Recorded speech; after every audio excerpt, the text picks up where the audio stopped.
J'ai relié nos histoires et les étoiles entre elles. J'écris tous nos espoirs sur le ciel en dentelle.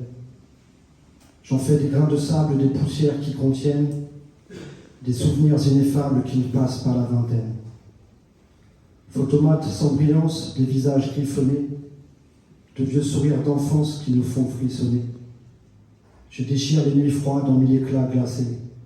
Il reste des ombres fades sur nos deux peaux trouées. Je cherche dans le vent des traces de ton absence, sur le bitume ardent dans les odeurs d'essence. J'ai chevauché le temps pour revenir en arrière. Je garde entre les dents les douleurs, les colères. Je croyais te connaître, j'ai perdu connaissance. On meurt dans les promesses le jour de nos naissances. J'ai confondu tes yeux avec de billes de verre. J'ai oublié un peu que tu étais mon frère. J'ai relié nos histoires et les étoiles entre elles.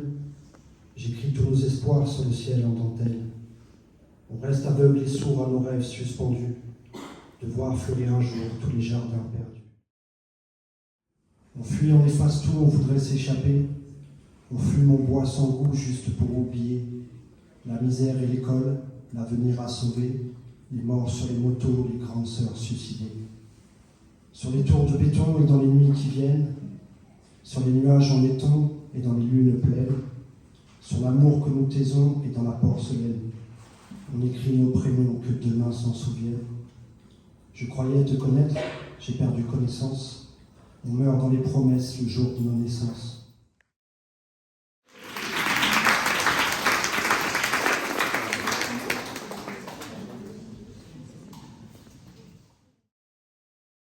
Avec vous ce soir, je vais partager avec vous une lecture fragmentaire de mon deuxième roman qui s'appelle Les Jardins perdus. Les Jardins perdus, c'est d'abord une histoire de disparition. Lundi 10 juillet 2023. Ça ne lui ressemble pas. Les chevaliers se donnent toujours des nouvelles. Même au plus fort de l'orage, c'est la seule règle qui tient encore debout.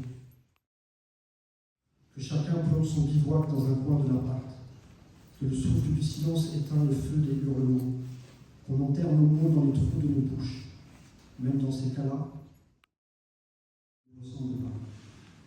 C'est la phrase que notre mère répète en boucle. Depuis maintenant 10 jours, mon frère n'est pas rentré à la tour Balzac. Depuis les émeutes, personne ne l'a vu au jardin perdu. Son téléphone sonne dans le vide. Un vide qui devient chaque matin plus grand. Et le silence de Martin fait trop de bruit.